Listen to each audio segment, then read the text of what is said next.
Amém. Esse texto do livro dos Atos dos Apóstolos, na verdade, fala da ascensão da igreja. Na verdade, o livro de Atos é o livro onde o Espírito Santo, na verdade, é quem está fazendo os atos. O Espírito Santo está fazendo a igreja acontecer. A igreja que foi fundada por Jesus lá no Calvário, agora após a sua ressurreição, ele começa a formar a sua eclesia, aqueles que dariam continuidade na obra que ele mesmo começou. Entenda que o livro de Atos agora começa a narrar toda a história da igreja. Jesus agora, depois de ressurgir dos mortos, ele é visto por um período de tempo de 40 dias, e alguns discípulos estão ali o seguindo, o servindo, e ele prova que ele realmente ressuscitou. Ele opera alguns sinais, e ele consegue então ajuntar um grupo de pelo menos 500 pessoas, que estão ali vendo que realmente ele venceu a morte, tomou a chave da morte do inferno, e agora ele vive para todo sempre. Entenda que esse grupo agora recebe uma ordem, antes de Jesus subir aos céus. Jesus agora, no último momento que ele vai estar com esse grupo de pessoas que estavam sendo testemunhas da ressurreição, Jesus dá uma ordem dizendo: ficai em Jerusalém, ficai em Jerusalém, ficai em Jerusalém, até que do alto sejais revestidos de poder. Olha o que Jesus está dizendo para esse grupo que está testemunhando a ressurreição: permaneçam em Jerusalém, porque vocês serão revestidos de poder. Vocês vão fazer a obra e vão continuar a obra que eu estou fazendo, mas antes de continuar aquilo que eu estou fazendo, vocês precisam do revestimento. O poder virá e vai vos capacitar para fazer a obra evangelizadora. Então aquele grupo ouve a ordem de Cristo, e Cristo agora, antes de subir, ele dá mais uma ordem. Ele diz: pós o derramamento de poder, pós o revestimento de poder, vocês não vão pregar somente em Jerusalém, vocês vão estender essa pregação à Judéia. E ele disse: alcancem Samaria, e depois de Samaria alcancem os confins da terra. Parece que os discípulos entenderam, mas um grupo agora de quase 120 respeita a ordem que Jesus lhes dera. Eles ficam agora na parte de cima de uma casa, um cenáculo. Então eles estão ali todos reunidos, aguardando a promessa que viria do alto. E Atos capítulo de número 2 diz que de repente um som como de um vento veemente e impetuoso encheu toda aquela casa onde eles estavam assentados. Todos foram cheios do Espírito Santo, e foram vistas línguas repartidas como que de fogo, que pousaram sobre cada um deles, e eles começaram a falar outras línguas, conforme o Espírito lhes concedia que falassem. Um grande derramamento de poder. Jerusalém agora recebe a promessa do Pai. Os discípulos descem do cenáculo, porque Jerusalém está bem frequentada devido à festa do Pentecostes. Então muitos estrangeiros estão ali. Quando os discípulos agora descem do cenáculo, eles começam a falar outras línguas, e aqueles estrangeiros que sabem que aqueles que estão falando outras línguas são meros galileus, começam a ficar abismados como aqueles leigos conseguem falar na língua da sua própria nação. E alguém diz assim: eu já sei o que está acontecendo. Eles estão embriagados de vinho. É quando Pedro, que havia negado a Cristo, toma a palavra e começa a explicar o que está acontecendo. Ele diz aos estrangeiros: esses homens, esses galileus, não estão embriagados com o vinho, não tomaram bebida forte, mas está se cumprindo o que disse o profeta Joel, que nos últimos dias ele derramaria do seu espírito sobre toda a carne. Pedro então aproveita o ensejo e toma a atenção daquela multidão que está ali, e Pedro agora revestido de poder, capacitado de poder, agora com vocabulário acima do normal, ele começa então a pregar a sua primeira mensagem. O resultado da primeira mensagem pregoada por Pedro é que 3.000 almas serão arrancadas das garras de Satanás, e agora se convertem a Cristo através da pregação de Pedro. Entenda que essas 3.000 almas, elas não se empolgaram, senhores, elas realmente receberam a palavra, elas realmente se converteram, e agora a igreja, na primeira mensagem, já recebe 3.000 almas. A igreja começa a crescer em Jerusalém, o derramamento de poder aconteceu, a igreja está sendo envolvida por esse poder. Os apóstolos entendem que o Espírito está fazendo e eles tentam agora organizar aquele mover, apesar de que o Espírito Santo não mandou organizar nada. O Espírito Santo estava trabalhando de forma organizada, mas eles montam o chamado concílio, uma espécie de diretoria da igreja. Eles estão transitando em Jerusalém, eles estão empolgados com Jerusalém. Agora aqueles que se convertem de língua grega começam então a reclamar que as suas viúvas e os órfãos não estão sendo atendidos. É quando os apóstolos, agora querendo agradar os gregos, têm uma estratégia dizendo: vamos levantar homens de exímio caráter para que possam servir a mesa. Essa mesa aqui não é a mesa da ceia, mas é a mesa da obra social. Daí a palavra diáconos, que significa aquele que serve na casa, o servo da casa, o chamado para servir. Então a igreja agora estabelece os diáconos. Entenda que alguns diáconos surgem aqui no contexto do texto que vocês leram comigo. Um diácono chamado Estevão, ele vai agora ganhar destaque na igreja. Qual é o nome do diácono?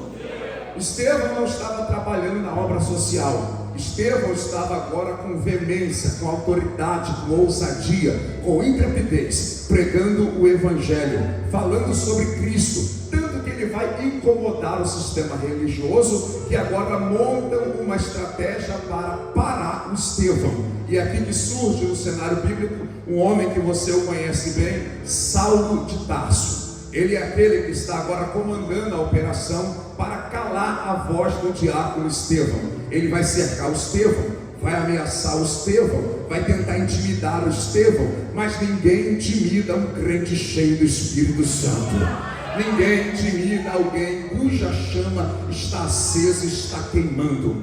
Estevão não cala sua voz. Vão arrastar Estevão para fora de Jerusalém, até porque em Jerusalém estava acontecendo um grande mover. Então arrastam Estevão para fora de Jerusalém, vão apedrejar o Estevão. Estevão agora vê os céus abertos. Jesus está em pé no trono esperando ele chegar. Estevão aqui vai sucumbir às pedradas, ele é morto. Entenda que a igreja agora vai prantear, vai chorar. Só que esse Saulo, ele não respeita a tristeza nem o luto da igreja. Ele entra agora nas casas e vai arrastando homens, mulheres, e vai os encerrando na prisão. O que está acontecendo aqui nesse contexto, para você começar a entender, é que uma grande perseguição vai agora acontecer contra essa igreja. Só que está na Bíblia que a igreja no meio da dor vai começar a se espalhar. A igreja no meio do luto vai começar a se espalhar. A dor está gerando uma dispersão. E para quem quiser dar glória a Deus, a dispersão gera expansão. A igreja está crescendo porque eles agora estão saindo de Jerusalém. Eles estavam empolgados com Jerusalém. Eles esqueceram da ordem de Cristo, que era para ficar em Jerusalém até o derramamento de poder. Tem muita gente cheia de poder nas quatro paredes de Jerusalém. Então Deus sabe como espalhar a sua igreja. Deus sabe como arrancar alguém de Jerusalém. Deus sabe como lhe tirar da zona de conforto. Deus sabe como tirar você da frente da televisão. Deus sabe como fazer você cumprir o seu propósito. Se for necessário Ele sacudir a sua Jerusalém, Ele vai fazer, mas você vai cumprir o propósito que Ele estabeleceu. Essa perseguição não veio para te parar. Essa perseguição veio para trazer o maior crescimento que você já experimentou na sua vida. Tem alguém aqui para a gente continuar? Só do glória a Deus. A igreja agora está expandindo, está se espalhando para Judéia. E agora a Bíblia diz aqui no texto que nós lemos: e Filipe desceu a Samaria.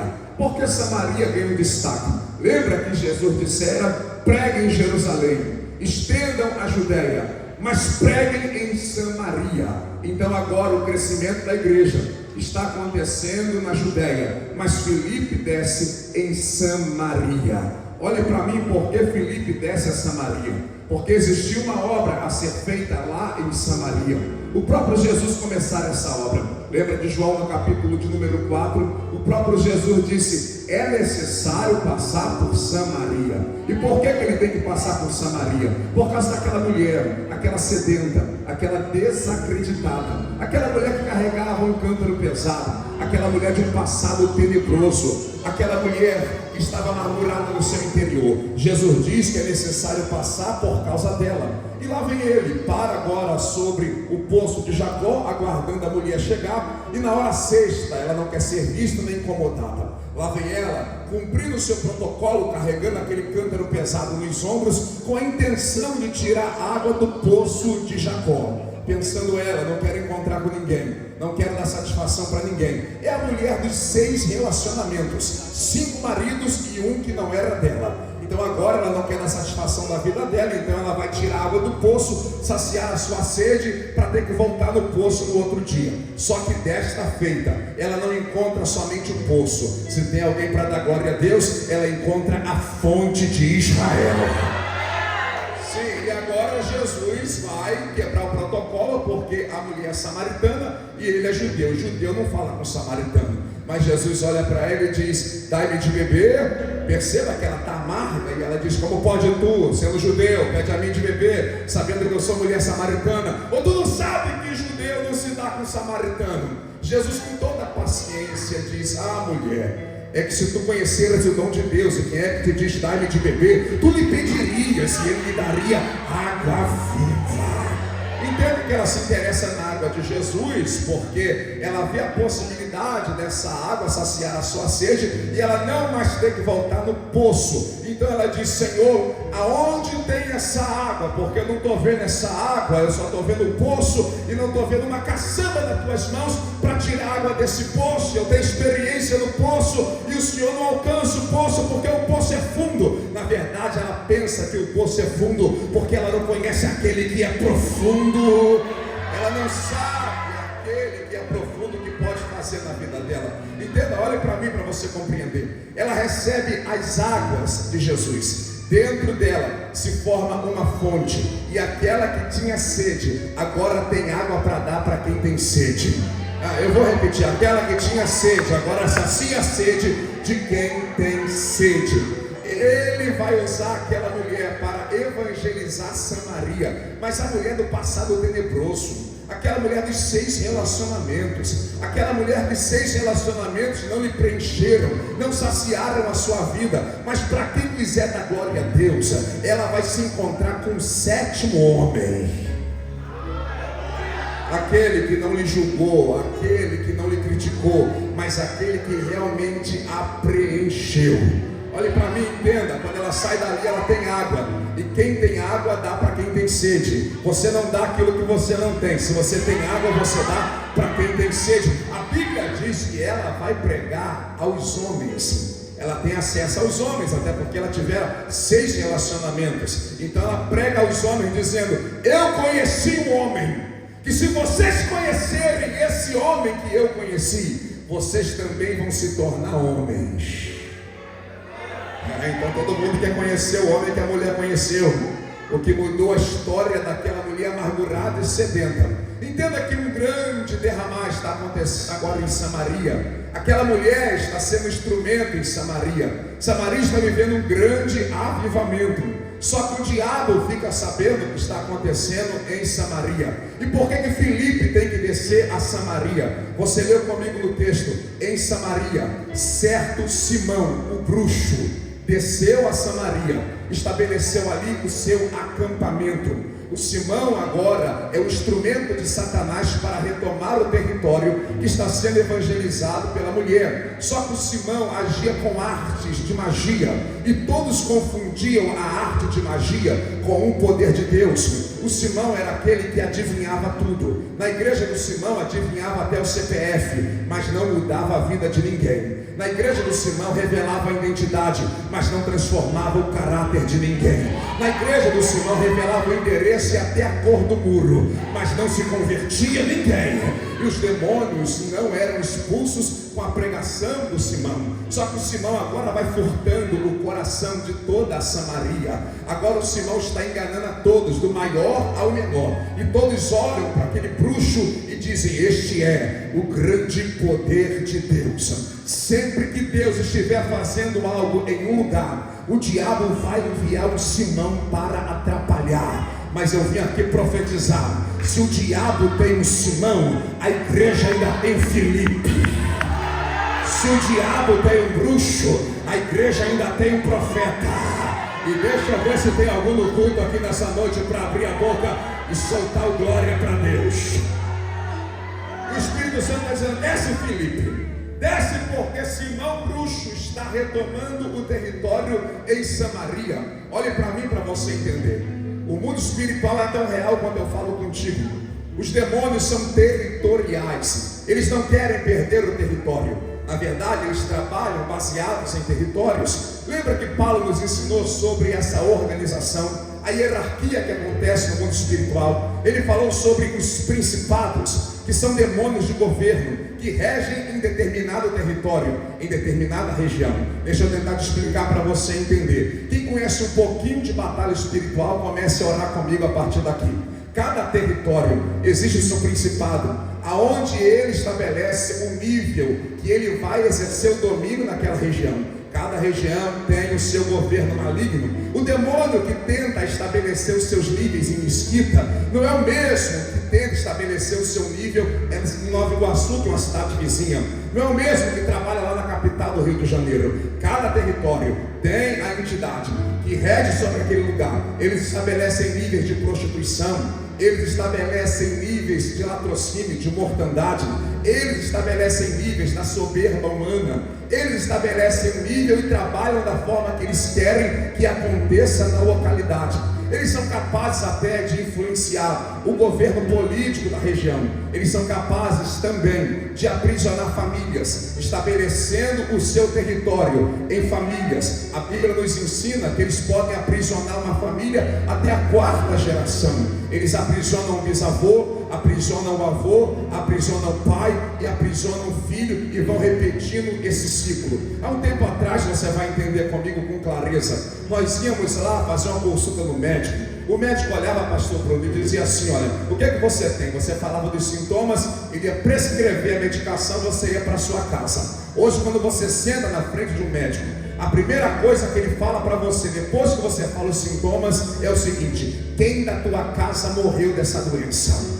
Quem viveu o que você está vivendo? Porque até a medicina já entendeu sobre essa corrente genética, a corrente hereditária. Nós sabemos que por trás da corrente genética existe um espírito que quer aprisionar o bisavô, que quer aprisionar o avô, que quer aprisionar o pai, que quer aprisionar o filho. Eu sei que estou pregando para alguém aqui. Se você der uma olhada no seu histórico de família, de repente o bisavô foi um alcoólatra, e não é que o avô foi um bêbado, e não é que o pai se envolveu com alcoolismo, e não é que o filho agora está com um copo de bebida alcoólica nas mãos.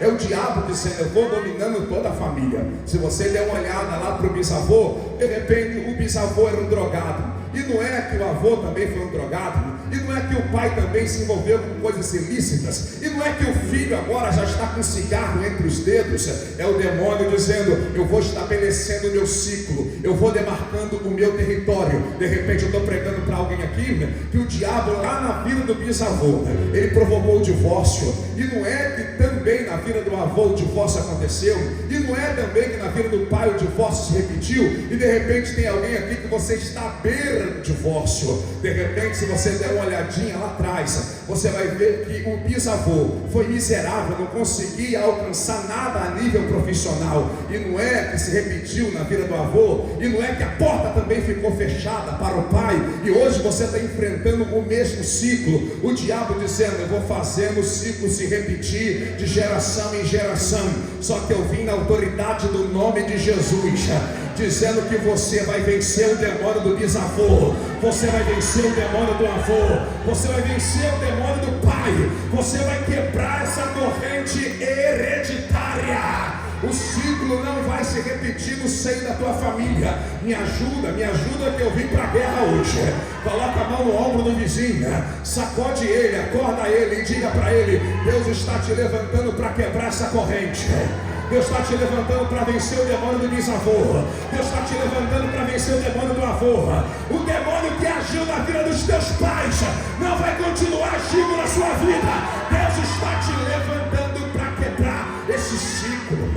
Eu não sei o que o diabo fez na história de alguém, mas você não vai viver divórcio. Essa doença que já ceifou a vida de alguém da tua família não vai ceifar a sua vida, e depois de você não ceifa mais a vida de ninguém. Deus está mandando profetizar. Deus vai tocar agora na corrente genética. Uma corrente vai ser quebrada. O diabo vai perder as forças. Ah, meu Deus, eu estou sentindo o negócio do céu aqui. De repente, o filho está querendo sair de casa porque o diabo já disse que aquela casa pertence a ele. Eu estou aqui profetizando para ver se tem alguém que reage. Aquela casa não é de Satanás. Aquela casa Deus colocou nas suas mãos. Aquele filho não é um bandido. Aquele filho é um profeta. Aquela moça não é uma prostituta. Aquela moça é uma adoradora do Senhor. Ai, meu Deus. Deus vai te levantar para quebrar essa corrente, para retomar esse território. Eu estou profetizando, isso aqui não é jargão de pregador. Quando você voltar para a tua casa, o demônio já vai ter amormado a bagagem, pegado todo o lixo para bater em retirada, porque tem uma unção vindo sobre a vida de alguém aqui. Ai, meu Deus, eu estou sentindo uma graça. Eu estou sentindo que Deus vai pegar alguém aqui, que Deus vai capacitar alguém aqui. Alguém me ajude em oração, porque estamos enfrentando o mundo espiritual. Olha para o teu irmão, olha para o teu irmão, olha para a sua irmã e diga: o território vai ser retomado. Diga: o território vai ser retomado. Aquela casa não pertence a espíritos malignos.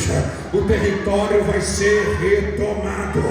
O território vai ser retomado. O território vai ser retomado. Tem gente que se formou, tem gente que estudou, tem gente que tem tudo para dar certo, mas no final dá errado. Parece que o Satanás está dizendo: você só vai até onde alguém da tua parentela foi. Parece que tem uma corrente te segurando e você não consegue passar dali, você não consegue ultrapassar aquele limite. Parece que tem uma parede limitadora, mas o Espírito Santo está te convidando nessa noite a colocar força hoje, a arrebentar essa corrente. Meu Deus, levanta as duas mãos que eu vou profetizando. Eu estou debaixo de unção, eu vim para a guerra nessa noite. Você vai chegar aonde ninguém da tua família chegou. Você vai alcançar o que ninguém da tua família alcançou. Você vai viver o que ninguém da tua família ainda viveu. Alguém me ajuda a aumentar o volume do glória a Deus. Os teus filhos vão viver o que você não viveu. Eles vão chegar mais longe do que você. Olha aí, olha aí, olha aí. A corrente vai ser quebrada. Filipe não é bem-vindo em Samaria. O Simão já sabe que o Filipe está ali. Sempre que o diabo percebe que Deus está levantando alguém para quebrar a corrente, ele vai se levantar contra esse libertador. Ele vai resistir a esse libertador.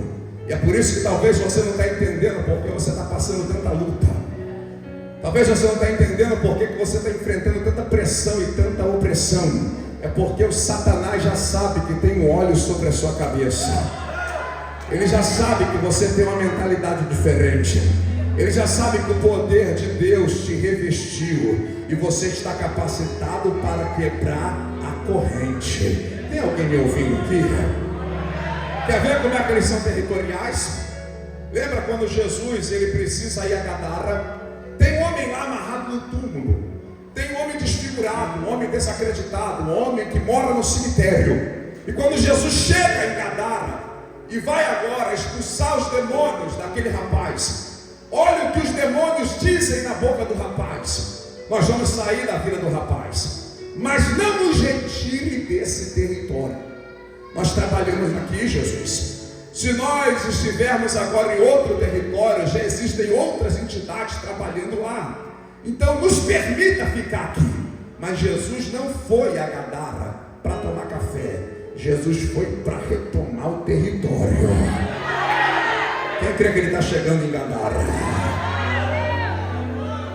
quando ele entra no barco para ir agradar a resistência que se forma, ele entra no barco, olha para os discípulos e diz: vamos para o outro lado.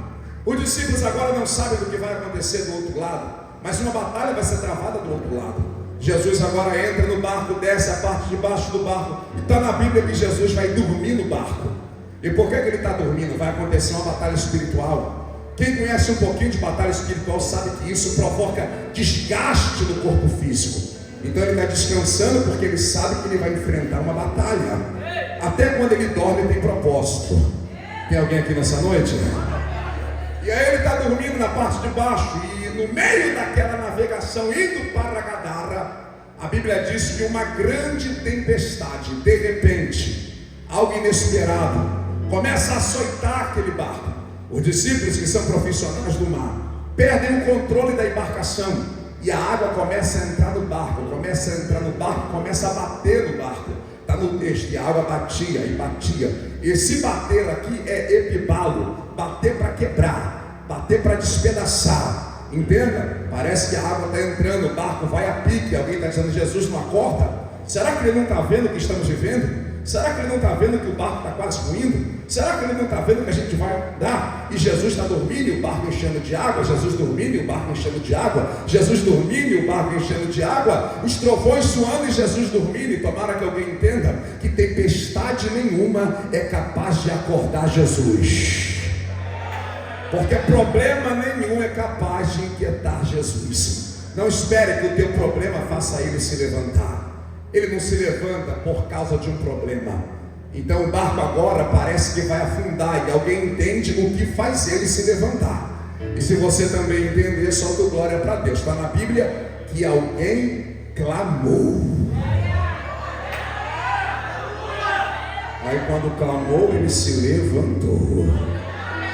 A tempestade não acorda Jesus, mas o teu clamor faz ele se levantar. O teu clamor talvez não é tão intenso como uma tempestade. É aquele clamor que quando você não sabe o que fazer, quando você perdeu o controle de tudo, quando você acha que não vai chegar do outro lado, e você diz: me ajuda. Ele se coloca de pé para acalmar a tempestade. Aquele clamor, quando você coloca a cabeça no travesseiro, a lágrima desce, tu dizes: eu perdi o controle. Mas você está clamando e ele está se colocando de pé. Quando ele sai da parte de baixo do barco por causa de um clamor, ele vai à parte de cima, ele olha para os discípulos e diz: parece que vocês não têm fé para esse nível de batalha. Ele olha para a tempestade e diz: vento, cala-te. Mar, aquieta-te. E repreendeu a tempestade. Só que a palavra repreender aqui não é repreender em coisas naturais. A palavra aqui é epitimao, que significa repreender algo espiritual e denunciar quem está por trás do natural. Tem alguém aqui, meu Deus? Já viu alguém parar o vento? Tu já viu alguém reter as águas? Ele não está repreendendo nem o vento nem as águas, ele está repreendendo quem está por trás da tempestade. Ele está denunciando quem está provocando a tempestade. Eu vim denunciar aqui para alguém entender e mudar a estratégia de guerra. Por trás dessa tempestade tem uma entidade. Por trás dessa dor tem um espírito maligno. Por trás desse vento tem um demônio. Por trás dessa tormenta tem uma obra contrária. Mas ela está sendo denunciada nessa noite. E você vai se levantar com autoridade para repreender. Se tem alguém aqui para soltar o glória a Deus, nós estamos em batalha espiritual. Aquieta-te. As águas se aquietaram, o vento se calou. Os demônios que estão por trás da tempestade já avisam aos demônios que estão em Gadara, dizendo: tentamos pará-lo, mas não deu. Ele está chegando aí. Mas não conseguiu parar. Não conseguimos parar. Por que não parou? É porque ele manda no vento, ele manda no mar, ele manda na tempestade, ele manda em nós também. Quem crê que ele é maior do que os demônios? Meu Deus, eu tenho uma palavra para alguém aqui. Coloca a mão no ombro do teu vizinho. Espírito Santo está mandando eu aplicar. Diga a ele: essa tempestade não vai te parar. Diga: esse vento não vai acabar com a embarcação. Diga: você vai chegar do outro lado. E eu vou lhe explicar por que o demônio está se levantando para te parar essa semana. Porque ele sabe, se você atravessar essa tormenta, ele vai perder o território. Ele vai perder o território. Então vamos para Gadara. Quando ele chega em Gadara, Jesus vai direto ao combate. Aquele homem está amarrado no túmulo, ele come vísceras de defuntos que foram enterrados ali. E quando Jesus chega em Gadara, olhe para cá para você entender. Os demônios tomam o corpo daquele homem, a consciência está tomada.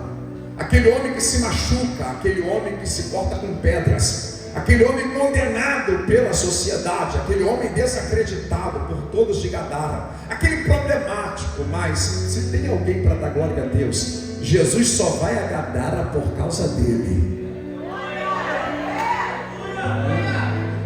Os demônios tomam a mente dele. Quando Jesus chega, olhe para cá e dê glória, é só se entender. Jesus chegou em Gadara, os demônios vão se curvar. Calma, não dá glória agora não, espera a hora. Os demônios se curvam e adoram. Tu já viu o demônio adorar Jesus? Tu já viu o capeta adorar Cristo? Só que está no texto. Se curvaram, não é se curvou, se curvaram e adoraram. Se essa igreja não entender, nós soltar glória. Sabe que dia é esse aqui? É o dia que os demônios se esqueceram que eram demônios. Porque eles são anjos caídos. Eles estavam lá em cima. E lá em cima o protocolo é: diante de Deus se curva e adora. Há muito tempo eles não viam aquele que estava diante deles. Se esqueceram que eram demônios e se curvaram. Quando começaram a adorar, um deles disse assim: ó, o que nós temos contigo? Nós sabemos quem tu és. Tu és o Cristo, o Filho do Deus vivo. Estou sentindo um negócio aqui, irmão. Aí Jesus olha e disse: também não tenho nada com vocês. Eu vim aqui para libertar o rapaz e retomar o território. Aí eu vou liberar uma palavra aqui, isso aqui é para uma pessoa. Jesus olha e diz assim: olha, ele que não tinha mais jeito vai voltar para casa. Me ajuda, dá um sorriso para o vizinho. Vai pegar em alguém. Diga: alguém vai voltar para casa. O diabo está pensando que levou e não volta mais, mas alguém vai voltar para casa. Desce, Felipe. Retoma o território, Felipe. E Felipe está descendo porque Simão bruxo agora estabeleceu o seu acampamento. Agora, Simão enganava a toda a Samaria. Alguém olhava para a máscara do Simão e dizia: poder de Deus. Ele impressionava. E como é que quebra esse sistema maligno? Filipe desce a Samaria e ele mostra como quebra o sistema de Satanás. E se você estiver aqui para soltar o glória e entender o contexto, Filipe desce e prega a Cristo. Parece que o glória foi lá embaixo, né? Filipe desce, tem alguém impressionando, mas Filipe prega a Cristo. Cristo que é maior que a bruxaria, Cristo que é maior que a feitiçaria, Cristo que é maior do que a mentira. Eu vou ficar aqui até alguém entender. Cristo que é maior do que a magia, Cristo que é maior do que a Umbanda, Cristo que é maior do que a Quimbanda, Cristo que é maior do que a Candomblé, Cristo que é maior do que mesa branca, Cristo que é maior do que mesa preta, Cristo que é maior do que pombagira, Cristo que é maior do que tranca-rua, Cristo que é maior do que essa pilintra, Cristo que é maior do que o malandro, Cristo que é maior do que o Exu da morte, Cristo que é maior do que a palavra contrária, Cristo que é maior do que a sentença de morte, Cristo que vai libertar tua família é maior do que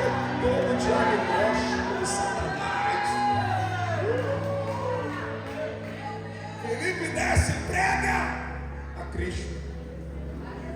Como é que vai retomar o território? Pregando a Cristo. Como é que vai quebrar as cadeias de Samaria? Pregando a Cristo. Como é que vai fazer para desfazer o que Simão fez? Pregando a Cristo. Pregando a Cristo.